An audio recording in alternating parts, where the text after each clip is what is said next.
చిన్నప్పుడు మనం చూసేవాళ్ళం ఏం రత్నం సమర్పించు శ్రీ సూర్య మూవీస్. అదొక బిగ్గర్, ఒక లార్జర్, ఒక గ్రాండియర్. అది అట్లా ఆ సినిమాలు చూడడం కూడా అదొక హ్యాపీ. సో ఎన్నో బ్యానర్లు ఉండగా, ఎంతోమంది నిర్మాతలు ఉండగా, మీ బ్యానర్కి మీకు మాత్రమే గ్రాండియర్ ఎలా సాధ్యమైంది సార్? ఎలాగంటే మనం చేసే పనికే రెస్పాన్స్ ఉంటుంది సార్.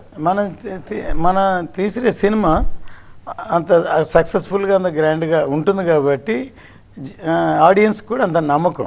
సో అందుకని ఏం రత్నం ప్రజెంట్స్ అని రాగానే తమిళనాడులో కానీ ఆంధ్రలో కానీ రెండు ఈక్వల్గా, ఒక స్టేట్ కాదు 2 స్టేట్లో క్లాప్స్ కొట్టేవాళ్ళు. భారీ బడ్జెట్ కథలు మీ దగ్గరకు వస్తుంటాయా, లేకపోతే వచ్చిన కథలు భారీ బడ్జెట్ అవుతుంటాయా మీ దగ్గరకు వచ్చిన తర్వాత? రెండు సార్.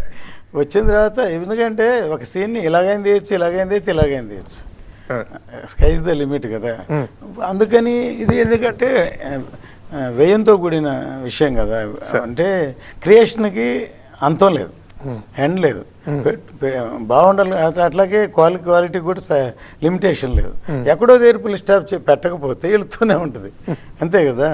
సో అది మన టేస్ట్ని బట్టి ఏంటి బడ్జెట్లు లేకపోతే ఖర్చులు చూడకుండా చేయడం వల్ల పెరుగుతుంటాయి.